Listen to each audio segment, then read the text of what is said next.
급격하면은 찬 공기가 무겁기 때문에 아래를 파고든단 말이에요. 파고들면은 구름이 솟구쳐요. 저군형 구름. 소나기가 내려요. 찬 비가 내려요. 속도가 빠릅니다. 이 성격이 급한 놈이야. 자, 온난 전선은 선생님 이렇게 보냈네요. 자, 이런 이제 특이한 형식의 문제가 나온다는 거죠. 하지만 문제를 볼 때 핵심은 뭐냐? 이게 뭐와 관련된 것이냐? 과연 어떤 주제와 관련된 건지만 알면 되는 거예요. 우리 중학교 때 배웠던 롤러코스터의 운동은 결국에는 뭘 물어보는 거냐면 역학적 에너지를 알고 있느냐.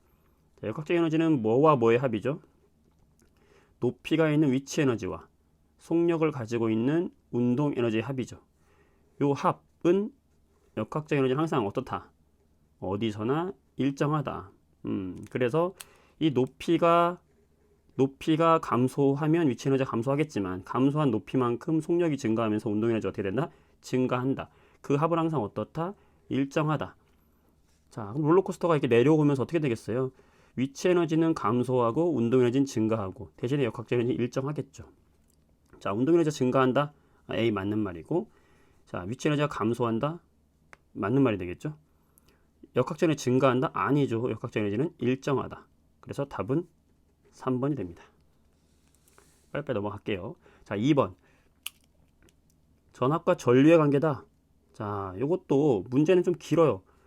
실험 과정을 보니까 복잡해서 머리가 아파. 여러분들이 보자마자 포기하는 친구들 많을 텐데 포기하지 말고 차근차근 보는 거예요. 뭐냐?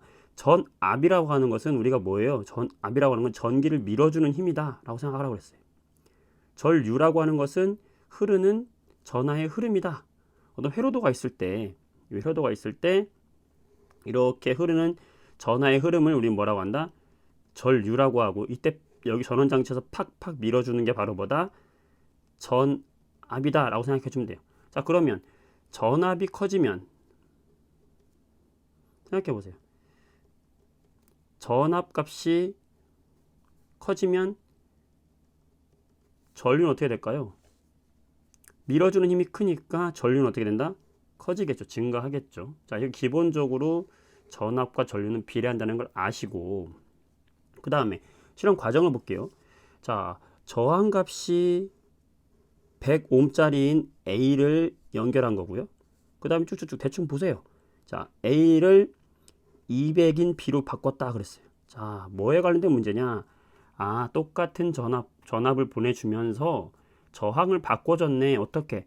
저항을 증가시켜줬네. 그럼 저항이 뭡니까? 저항 세력을 떠올려 보세요. 저항 세력이라는 것은 전류의 흐름을 방해하는 녀석을 우리는 저항이다라고 하는 거예요. 자, 그렇다면 저항값이 커지면 흐르는 전류값은 어떻게 될까요? 자, 방해 세력이 많아. 그러면 전류 잘 흘러 못 흘러? 못 흐르겠죠. 반대가 된단 말이에요. 자, 그러면 이제 요 그래프에서 전압과 전류는 비례하는데 이때 만약에 100옴의 저항이 있었다라고 하면 저항값을 올려주게 되면 전류값은 어떻게 바뀌겠느냐? 같은 전압을 걸어줄 때, 자, 이 같은 전압을 걸어줄 때 100옴일 때 전류가 이만큼 흘렀다고 하면은 200옴일 때는 전류가 더 적게 흘리겠죠? 따라서 저항값이 200으로 바뀌게 되면은 전류값이 더 작은 이런 그래프가 나오겠죠. 찾으면 어디 있을까요? 여기 1번에 있네요. 자, 이런 식으로 찾아주게 되는 거죠. 자, 복잡한 문제처럼 보이지만 차근차근 보면 다 할 수 있는 거다. 전압, 전류, 저항의 관계를 물어보는 문제였습니다. 3번은 빛의 3원색 나왔네요. 3원색 하면 우리는 바로 뭐가 떠올라야 됩니까? 빛의 합성이네요. 뭐죠? 빛의 3원색 뭐예요? 일단 알고 있어야 되죠. 빨강, 초록, 파랑입니다. 요 빨초파 세 가지의 빛으로 우리는 모든 색의 빛을 TV나 모니터가 나타내고 있는 거예요. 자, 빨강과 초록을 합성하면 무슨 색? 노란색. 빨강과 파랑을 합성하면 자홍색.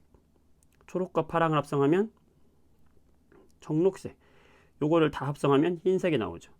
자, 지금 여기 액정에서 빨강, 파랑만 켜져 있고 초록은 꺼져 있다 이 얘기예요. 그럼 빨강, 파랑만 켜져 있으면 뭐예요? 빨강, 파랑 켜져 있으면 자홍이 되겠네. 여기서는 지금 자홍의 빛이 나오겠다. 여기서는요. 초록 파랑만 켜졌네. 초록 파랑만 켜졌네. 무슨 색이 나오겠다? 청록색이 나오겠다. 이런 식으로 해서 빛이 합성했을 때 어떤 색이 나오는지를 아느냐를 물어보는 문제가 되겠네요. 답은 4번이 되겠네요. 자, 4번은 물체 A와 B를 액체를 섞었어요. 그때 온도 변화가 나타나는 거네요. 자, 뭐에 관련된 문제일까요? A는 온도가 높았어요. A는 고온의 물체, B는 온도가 낮았어요. 저온의 물체. 섞었더니 온도가 같아졌네. 자, 우리 이거 뭐라고 하죠? 그렇지. 열에 뭐가 이루어졌다? 평형이 이루어졌다. 자, 어떤 방향에서 열의 평형이 이루어진 거죠? 누가 열을 준 거죠? 고온의 물질이 저온의 물질로 열을 준 거죠. 그쵸? 그러니까 A가 고온이었는데 B에게 열을 줬다라고 생각할 수 있는 문제죠. 열평형을 제대로 이해하고 있느냐? 그럼 A의 온도는 어떻게 되는 거예요? A의 온도는 감소했고 B의 온도는 증가하면서 이때 A가 잃은 열, 누가 잃은 열? A가 잃은 열과 B가 얻은 열 어떨까요? 같게 되겠죠.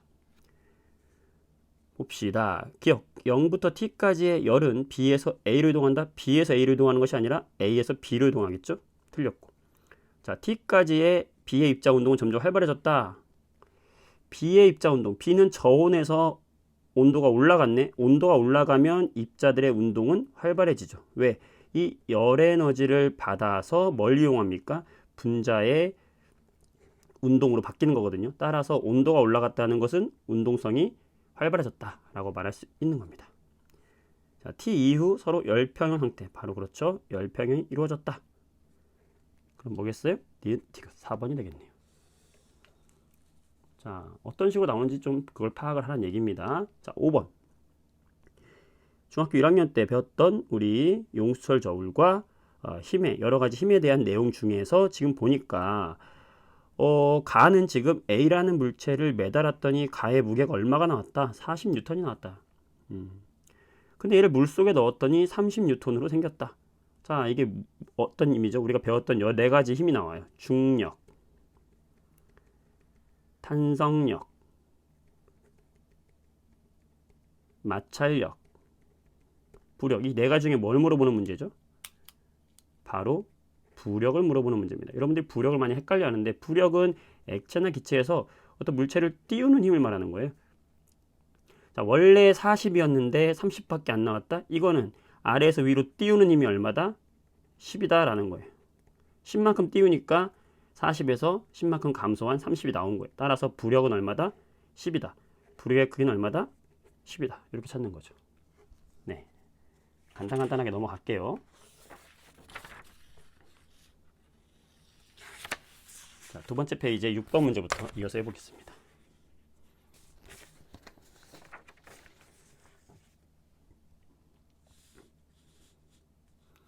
자, 6번 문제는 감압 용기. 감압 용기라는 것은 압력을 감소시키는 용기다. 어떻게 압력을 감소시키냐면 이 용기 안에는요, 기체, 우리 눈에 보이는 않는 기체들이 많이 들어있다고요. 공기가.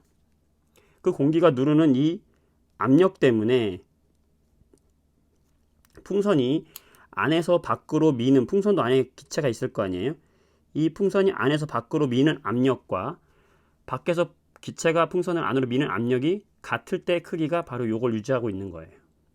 근데 공기를 빼내면 어떻게 되겠어요? 요 안에 남아있는 공기가 이제 얼마 없다고요. 어떻게? 공기 밖으로 또 빠져나갔거든요. 어디 풍선 밖에 있는 공기가요. 근데 풍선 안에 있는 공기는 그대로 있다고. 처음 양 그대로 있을 거죠. 그러면 안에서 미는 힘이 상대적으로 커지니까 풍선의 부피가 커집니다. 자, 풍선의 부피가 커지면 풍선 내부의 압력은 감소하죠. 자, 부피와 압력은 서로 반비례한다. 무슨 법칙? 바로 우리 보일의 법칙에서 배웠어요. 기억하려나 모르겠어요. 따라서 지금 공기를 빼냈다는 것은 뭐예요? 압력이 감소한 거고요. 압력이 감소하니까 어떻게 됐어요? 풍선의 부피 어떻게 됐어요? 증가했죠. 자, 그 보일의 법칙을 물어보는 문제가 되겠네요. 자, 기억. 감압 용기 속 기체의 분자수. 자, 용기 속 기체의 분자수는 공기를 빼냈으니까, 감소했으니까 가가 더 많겠죠. 맞는 말이고. 니은 풍선 속 기체의 압력. 자, 압력이 감소했죠? 풍선 속 압력도 감소합니다. 따라서 가보다 나가 더 감소했다. 디귿 나의 감압 용기에 공기를 다시 넣어주면, 자, 공기를 다시 넣어주면 어떻게 되겠어요? 압력이 증가하면서 다시 눌러주니까 부피가 증가하는 게 아니고 감소하겠죠. 기억에 맞는 설명이네요. 자, 7번 드디어 나왔네. 이온이네요. 이온. 자, 이온은 뭐예요? 전자를 잃거나 얻어서 플러스 또는 마이너스가 된 것을 말하는 거죠. 자, 우리가 원소교를 1번에서 20번까지 외워주면 편해요. 여러분들 수헬, 리베붕탄질산, 플레나마, 알규인, 칼칼. 자, 20번까지 외워주기 바랍니다. 선생님 영상을 참고해주기 바라고요. 자, 3번은 뭐냐면 수헬, 리튬이에요. 자, 리튬 원자는 플러스 3인데 양성자 수가 걔의 원자 번호거든요. 3번인데 그럼 전자도 원래 3개였어야 하는데 이 전자가 빠져나간 거네. 그럼 리튬은 몇 플러스? 1 플러스. 8번은 산소예요. 산소인데, 자, 여러분들이 원소계를 모른다 하더라도 플러스와 마이너스 개수를 한번 세보세요. 마이너스 전자가 지금 10개네요. 그러면 전자가 2개가 더 들어온 겁니다. 얘는 음이온이 된 거고요. 얘는 보면 플러스 11 나트륨이에요. 굉장히 시험 잘 나오는 원소죠. 나트륨은 1 플러스예요. 보면 전자가 10개인 걸 알 수 있어요. 하나가 빠져나간 거거든요. 얘도. 자, 요런 이렇게 눈에 보이게 해놓고 풀면 굉장히 쉽게 풀 수 있다. 그래서 20번까지 외워두면 좋다 그랬어요. 지금이라도 안 되는 친구들은 선생님 영상 참고해서 외워주기 바랍니다. 자, 마이너스 원자 핵입니까? 전자가 되겠고요. 가는 양이온이 되겠죠. 나는 음이온이 되겠죠. 원자 핵의 전하량은 어때요? 핵의 전하량은 나가 더 크네요. 그렇죠? 원자일 때 전자수 여기 3개고 여기 8개고 왜 똑같지? 원자는 중성이니까 8개면 8개, 11개면 11개. 다가 더 많겠죠. 5번이 답이 된다. 자, 이온이 무엇인지 물어보는 문제였고요. 자, 8번. 여러분들 굉장히 이제 어려워하는 앙금 생성 반응인데요. 선생님 영상에 암기법이 있어요. 자, 시험 잘 나오는 앙금 4가지만 기억해라 그랬죠? 자, 어떻게 간단하게 해서 할게요. 아저씨, 카카오, 버섯, 푹, 피비린내 해서 이 4가지 앙금을 기억해라. 자, 이 영상 아직도 안 본 친구 있어요? 선생님 조회수 1위 영상인데 다 봤다고 믿고 안 봤으면 앙금 생성 반응만 쳐도 선생님 영상이 제일 위에 뜰 겁니다. 자, AgCl. 자, 뭐냐면 Ag랑 Cl이랑 만나면 앙금이라 이거야. CaCO3 만나면 앙금, BaSO4 만나면 앙금, PbI 만나면 앙금이라는 거예요. 자, 요거를 모형으로 표현했기 때문에 여러분들 굉장히 헷갈릴 수 있습니다. 잘 보세요.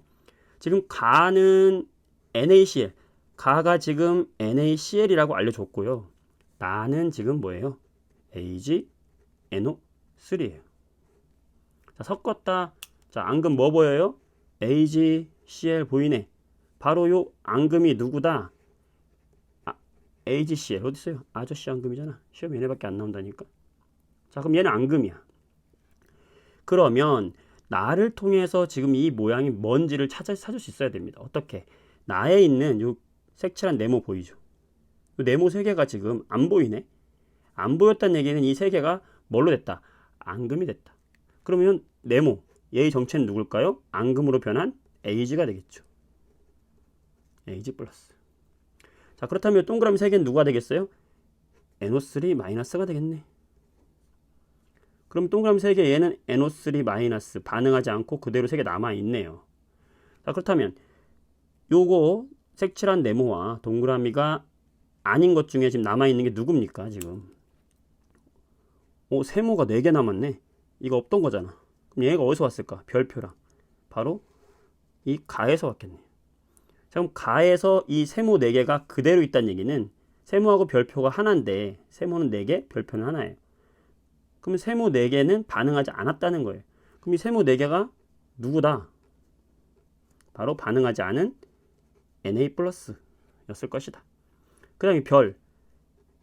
자, Na 하나당 Cl 하나씩 붙어있기 때문에 별도 처음에 몇 개였을 것이다? 4개였을 것이다. 얘가 4개면 얘도 4개죠. 자, 근데 그 중에서 Cl 3개와 별 3개와 Cl 3개와 요 네모 Ag 3개가 있었으니까 다 반응해서 앙금이 되니까 요 별 하나가 지금 여기에 남아 있었던 거라고 우리가 추측할 수 있겠죠. 그럼 처음에 가의 상태는 뭐냐? 세모 4개, 별 4개가 되겠네요. 4번이 되겠네요. 어려운 문제지만 응용할 수 있어야 됩니다. 자, 9번. 혼합물의 분리 과정이네요. 자, 가는 지금 끓였어요. 끓여서 x와 y를 분리했다. 이런 거 우리가 분류 방식을 뭐라고 하죠? 증류라고 하죠. 무슨 차이? 끓는 점 차이. 보일링 포인트. 끓는 점 차이다. 자, x가 먼저 끓어 나왔다.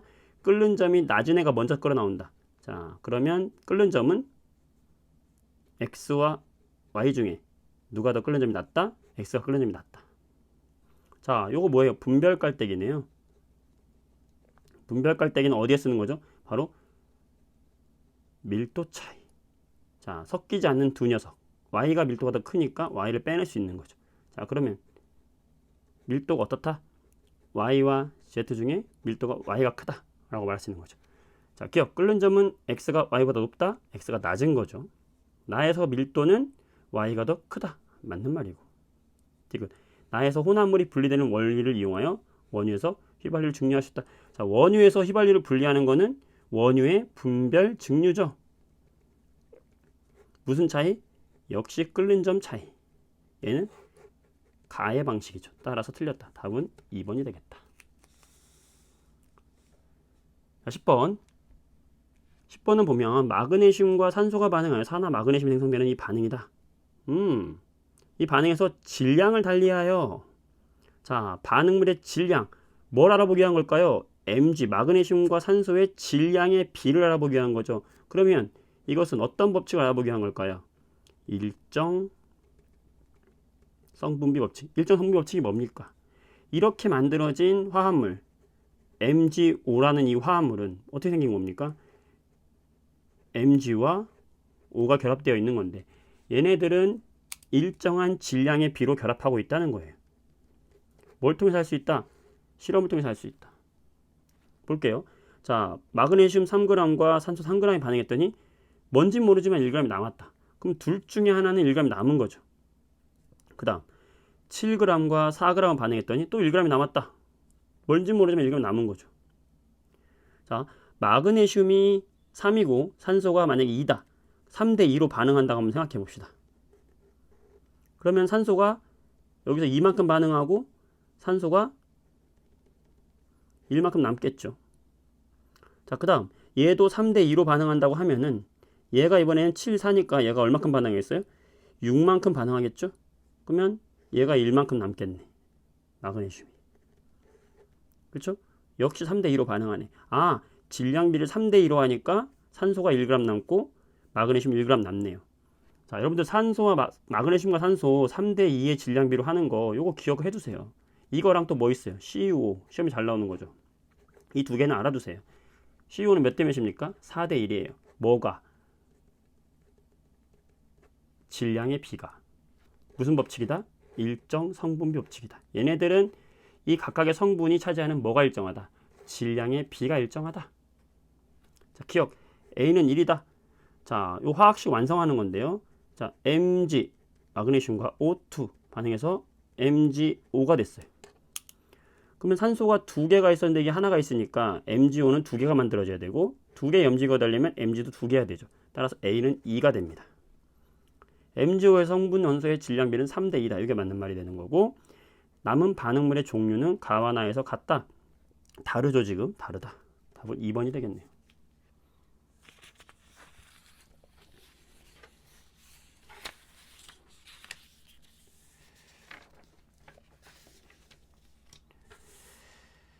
자, 11번 보겠습니다. 11번은 지금 호흡과 광합성의 문제가 나왔네요. 자, 포도당과 산소를 이용해서 에너지를 만들었다. 에너지를 만드는 과정은 호흡입니다. 반대로 빛에너지를 흡수하는 과정은 뭐냐면 광합성이죠. 이 둘은 서로 반대의 과정입니다. 우리 잎이 이렇게 있으면 식물의 잎이 이렇게 있으면 이 잎 속에 세포가 있죠. 이 세포에 핵이 있어요. 이 핵 주변에 녹색의 뭐가 있어요? 엽록체가 있죠. 이 엽록체에서 뭐가 일어나는 겁니까? 빛을 이용해서 광합성이 일어나죠. 엽록체에서. 바로 어떤 과정? 바로 요 과정. 요 과정이 어디서 일어난다? 우리 잎에 있는 어디서? 엽록체에서 일어납니다. 그럼 호흡은 어디서 일어날까요? 요 호흡. 호흡도 역시 우리 세포에서 일어나요. 세포에 있는 뭐? 요렇게 생긴, 번데기처럼 생긴 미토콘드리아. 들어봤죠? 이걸 듣는 친구들은 공부를 좀 한 친구들을 생각합니다. 미토콘드리아에서는 호흡이 일어나요. 이 두 현상이 반대로 일어나는 거지. 식물 같은 경우는 포도당도 합성하고 에너지도 만들어. 그러니까 식물은 밥을 먹을 필요가 없는 거예요. 스스로 밥을 만들고 스스로 에너지를 만드니까. 사람은 스스로 밥을 만드는 기관이 없어요. 동물 세포는. 엽록체가 없지, 사람한테는. 사람은 밥을 먹어서 그걸 이용해서 에너지를 만드는 미토콘드리아만 있어요. 그 차이입니다. 자, 기억. 간은 호흡이다. 호흡이다. 간은 빛이 없을 때만 일어난다?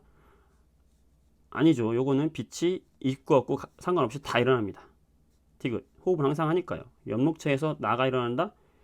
엽록체에서 나가 일어난다. 맞는 말이 되겠네. 답은 4번이 되겠네요. 12번. 감각기관 나왔다, 드디어. 자, 귀, 눈, 코네요. 너무 쉽죠? 후각세포가 있다. 후각 뭐예요? 냄새 맡는 거잖아. 코. 동공의 크기가 조절된다. 눈. 진동을, 소리를 감지한다. 귀가 되겠네요. 자, A는 코다. 맞는 말이고. 자, 어두운 곳에서 밝은 곳으로 가면, 자, 동공이라고 하는 것은 우리 눈이 이렇게 생겼다고 하면은 홍채가 이렇게 있고 요 가운데 있는 게 바로 뭐죠? 이게 동공이란 말이에요. 동공. 동공은 빛이 들어가는 구멍이에요. 자, 만약에 우리가 밝은 데서 어두운 곳으로 들어갔다. 그러면 잘 안 보이니까 빛이 별로 없으니까 빛을 많이 흡수해야 될 거 아니야. 한 번에. 많이 흡수를 하다 보니까 이 동공의 크기가 어떻게 될까? 커지는 거예요. 그러니까 밝은 곳으로 가면은 동공이 작아지는 거고 어두운 곳으로 가면 동공이 커지는 겁니다. 그러니까 니은은 반대로 설명했어요. 자, C. 달팽이관이 있다. 달팽이관이 뭡니까? 우리 귀가 이렇게 있으면 이 귓구멍, 외기도를 통해서 소리가 진동으로 들어오고 여기에 고막이 진동을 시켜주고 고막에 연결된 작은 뼈, 귓속뼈가 있고 이 귓속뼈가 증폭을 시켜주고 그 다음에 있는 게 바로 뭐예요? 달팽이관이죠. 이 달팽이관에 청각신경이 있어서 청각세포들이 소리를 들어준다. 귀에는 달팽이관이 있다. 맞는 말이네요. 답은 3번. 13번. 종속과목 강문계. 자, 우리는 동물들이건 식물들이건 이런 종속과목 강문계에 속해 있다. 종이라고 하는 게 바로 뭐냐면 자연 상태에서 우리가 교배를 통해서 생식 능력을 가진 자손을 낳을 수 있다. 생식 능력을 가진 자손을 낳으면 우리는 그걸 종이라고 합니다. 그래서 고양이가 바로 그 종에 속하는 거고요. 이 개로 갈수록 범위가 커진다고 생각하면 됩니다. 기억, 동물계이다. 예, 제일 큰 게 바로 뭐냐? 동물식물계예요. 동물계에 속하는 거고요. 식육목에 속하는 생물은 척삭동물문에 속한다. 이걸 보면 모르지만 여기를 보세요. 식육목 어디 있어요? 여기 있죠. 식육목에 속하는 생물은 척삭동물문에 속한다. 자, 오른쪽 갈수록 포함한다 그랬죠? 맞는 말입니다. 종은 자연 상태에서 서로 교배하여 생식 능력을 가진 자손을 낳을 수 있는 무리다. 종의 정의가 되겠네요. 답은 5번. 자, 드디어 소화기관 나왔네요. 소화기관. 자, A가 뭡니까? 간이죠. 간에서는 뭐를 만들어요? 쓸개즙을 만들어요. 이 쓸개즙을 만들어서 어디에 저장합니까? 쓸개에 저장해요. D가 바로 뭐냐? 쓸개예요. 만드는 곳은 간이고 저장되는 곳은 쓸개가 되는 겁니다. B는 뭐예요? 식도에서 내려온 음식물이 지나가는 위가 되는 거죠. 자, 위. 기억해야 될 거. 위는 뭐냐면 최초로 뭐가 분해된다? 단백질이 분해되는 곳이다. 이 단백질이 이렇게 이런 식으로 아미노산들의 결합으로 되어 있는데 이 단백질이 위에서 나오는 뭐? 바로 펩신. 염산이 살균작용을 해주고 바로 이 펩신이라는 효소가 얘를 잘라주는 거죠. 그래서 얘들을 단백질을 최초로 한번 잘라주는 역할. 그 다음에 한 번 더 어디서 단백질은 어디서 한 번 더? 바로 소장. 소장에서 나오는 이자액과 그 다음에 소장액이 통해서 얘네들이 최종적으로 얘를 이루고 있는 이것들로 분해되죠. 이게 뭐죠? 바로 그 유명한 단백질의 기본 단위 아미노산이 되는 거죠. 그 다음 C가 뭐예요? 바로 얘가 이자고요. 여기서는 이자액이 나오는데 이자액에서는 바로 탄수화물, 단백질, 지방 모두를 분해할 수 있는 효소가 나오고 이 이자액이 분비되는 곳이 바로 어디냐면 소장입니다. 소장에서는 탄단지 모두 분해된다. 자, 옳은 것은 A는 위다. 간이죠. B에서 단백질이 소화된다. 단백질은 B에서 소화된다. 답은 찾기 쉽겠네. 펩신은 B에서 나오는 거고요. 쓸개즙은 A에서 만들어지는 거고요. 소화계에 속하는 거죠. 답은 2번이 됩니다. 자, 유전이네, 유전. 유전 재민수 하는 사람들 많지. 자, 유전병이다. 자, 보면은 한 쌍의 대립 유전자. 모든 우리가 알고 있는 유전들은 대립 유전자에 의해서 결정이 된다라고 생각하면 되고요. 보통은 이제 대문자면 우성이고요. 열성이면 소문자예요. 자, 예를 들면 이렇게 A가 지금 A로 표현했으니까 AA 표현하면 이건 겉으로 우성이 발현되는 거고 A가 우성이기 때문에 열성과 만나도 얘는 겉으로 뭐가 나온다? 우성이 나오는 거예요. 열성 인자끼리만 모였을 때 이게 뭐가 나온다? 열성. 여기서는 유전병을 가진 녀석이 나오겠네요. 자, 그렇다면 여기 할아버지 할머니 엄마 아빠 기억의 유전 인자를 한번 생각해 볼게요. 자, 할아버지 할머니가 자손 딸을 낳았는데 이 딸이 지금 유전병이 있다. 유전병이 있으면 무조건 열성끼리 만난 거겠지? 그러면 겉으로 봤을 때는 우성인데 열성 유전자를 하나씩 가지고 있다는 뜻이니까 할아버지는 대문자 소문자, 할머니 대문자 소문자 이렇게 가졌다는 걸 알 수 있는 거고 지금 기억이 열성이 나온 것으로 봐서 여기서 열성 유전자가 열성과 만난 거죠. 그리고 여기는 우성인 걸로 봐서 우성 유전자도 갖고 있는 것이죠. 그럼 기억의 유전자는 소문자 소문자인데 자, 동생이 태어났다. 그럼 자손 하나 더 난 거예요. 이때 유전병이 발현될 확률은 얼마냐? 지금 소문자 열성 유전자를 가진 엄마와 대문자 소문자를 가진 아빠 사이에서 나올 수 있는 유전병 하나씩 짝지어보면 돼요. 소문자 대문자 우성, 소문자 대문자 우성, 소문자 열성, 소문자 열성 몇 분의 몇? 2분의 1이 되는 거죠. 잘했어요. 다음.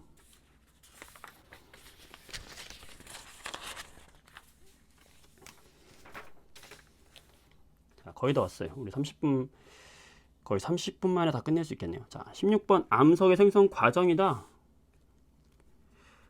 옳은 학생만을 골라라. 변성암. 자, 변성은 성질이 변했다. 그래서 변성이거든요.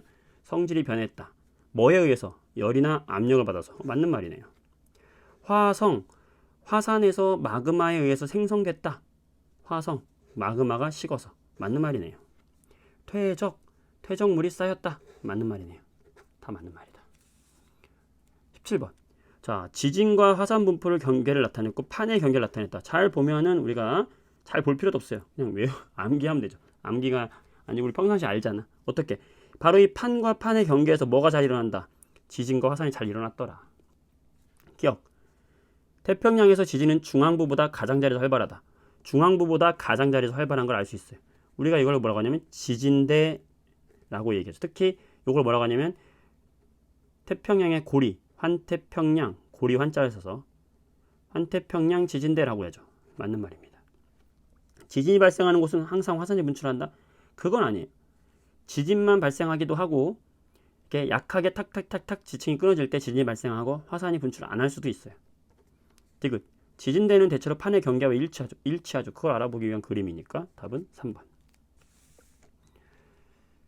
자, 중학교 3학년 온난전선과 한랭전선이네요. 자, 여러분들 한랭전선이 뭡니까? 한랭, 차가운 한자잖아. 자, 공격하는 녀석이 먼저 써 있는 거예요. 자, 뭐냐면 얘는 찬 공기가 따뜻한 공기를 공격하는 거예요. 예를 들면 이런 거죠. 지금 따뜻한 공기가 있어. 찬 공기가 공격을 합니다. 자, 왼쪽에 찬 공기가 와요. 공격하면은 찬 공기가 무겁기 때문에 아래를 파고든단 말이에요.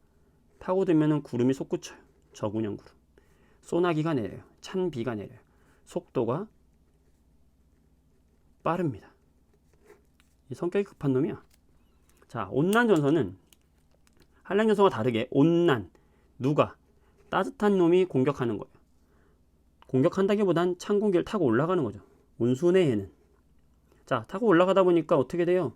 층운형 넓은 면에 걸쳐서 구름이 생기는 거죠. 비도 보슬보슬 내린다. 자, 기억은 한랭전선이다. 맞는 말이고. 나에서 소나기가 내린다. 가에서 소나기가 내리고 여기서는 보슬비, 이슬비가 오랫동안 내리는 거. 디귿. 전선의 이동 속도는 기억이 빠르다. 느린 게 아니고. 답은 1번이 되겠네요. 19번. 다음은 혼합층이 형성되는 원리를 알아보기 위한 실험이다. 이런 게 길단 말이야. 이런 거 다 볼 필요는 없어요. 대충 보는 거야. 왜? 물어보는 핵심은 뭐다? 혼합층이 형성되는 원리다. 자, 혼합층은 뭡니까? 바다에서 수온의 깊이를 봤을 때 바닷물의 수온의 온도가 일정하다가 떨어지다가 일정해지거든요. 자, 여기 일정한 부분, 여기가 혼합층, 여기 수온 약층, 심해층이죠.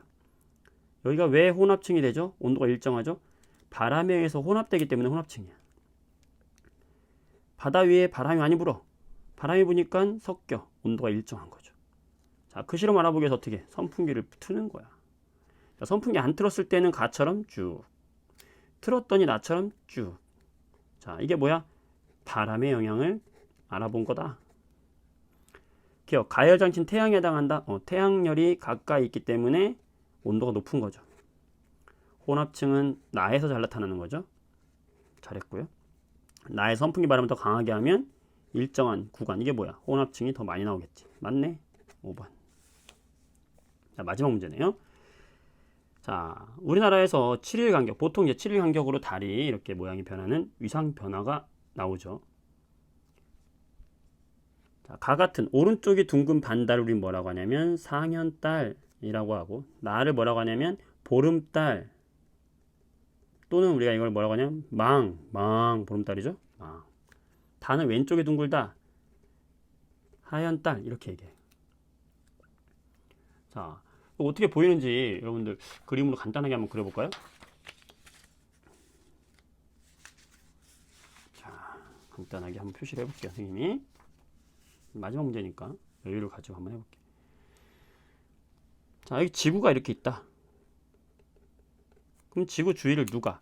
달이 공전하고 있다. 그럼 달이 가질 수 있는 위치를 네 군데를 짜지면 A, B, C, D. 자, 오른쪽 편에 만약에 태양이 있다. 그럼 태양으로부터 태양열이 와요. 그러면 달은 A 위치에 있으면 달의 이쪽 면이 태양빛을 받는 것이고, B 위치에 있으면 오른쪽 면이 태양빛을 받는 것이고, C 위치에 있으면 이쪽이 태양빛을 받는 거고, D 위치에 있으면 이쪽이 태양빛을 받는 거죠. 자, 그랬을 때 사람이 여기 서가지고 A를 바라본다. A 위치에서는 달이 밝은 면이 안 보이죠. 안 보이죠. 이걸 뭐라고 하냐? 싹. 달이 싹 사라진다. 안 보인다. 이걸 우리가 음력 며칠? 1일. 자, 7일 지납니다. 약 7일째가 되면은 B의 위치로 공전을 했어요. 그러면 이쪽이 밝은 빛을 나니까 사람이 B를 바라볼 때는, 하늘을 바라봤을 때 오른쪽이 둥근 반달이 보이네. 무슨 달? 이걸 상현달. 음력 며칠? 7일. C 위치로 가게 되면 사람이 이 달을 봤을 때는 전체 면이 다 둥글게 보이네요. 보이네. 무슨 달? 보름달. 약 며칠? 15일째. 음력 우리가 15일 보름이라고 하잖아. 자, 이거 다른 말로 뭐라고 한다? 보름달. 똑같지, 자, D 위치로 왔다. 요거 좀 조심해야 되는데, 사람이 여기서 위에서 아래를 바라보기 때문에 반대쪽에 보이는 거예요. 자, 오른쪽이 둥근 반달이지만 이 사람, 거꾸로 본 사람 입장에서는 왼쪽에 둥근 달이 보이죠. 무슨 달이 보인다? 하얀 달이 보인다. 약 음력 21일째. 그래서 약 음력이 약 28일 정도, 29일 정도 되는 이유가 7일 간격으로 이렇게 되기 때문에 그렇다. 달의 위상변화 기억하시고 문제 보겠습니다. 가는 상현달이다. 상현달 맞다. 나를 관측한 날이 일식. 일식. 자, 일식이 일어나려면 일식이 뭡니까? 태양이 가려지는 현상이 일식이에요. 뭐에 의해서? 달에 의해서. 요 달에 의해서 가려져. 따라서 달이 사계 위치에 있을 때 동일선상이 있어야 우리가 일식을 관측할 수 있으니까 보름달의 위치는 아니죠. 태양과 달 사이의 거리, 달일 때 가장 멀다. 태양과 달 사이의 거리, 여기 나일 때 가장 멀게 되겠죠. 그렇죠? 가장 먼 게 나가 되겠죠. 답은 1번이겠네요. 자, 이렇게 해서 여러분들 2021학년도 3월 고등학교 1학년 모의고사 문제 풀어봤고요. 여러분들이 한번 이런 식으로 문제가 나오는구나. 약간 생각해야 될 내용들이 있죠. 문제는 길지만 여러분들이 조심할 건 뭐다? 주제가 무엇인가, 어떤 걸 물어보는 것인가 핵심을 파악하면 지문을 다 읽을 필요가 없습니다. 자, 이렇게 빨리빨리 풀어서 나가기 바랍니다. 해설하면서 했는데 30분밖에 안 걸렸잖아요. 그죠? 여러분도 30분 안에 만점 도전하세요. 화이팅! 과학은 산쌤.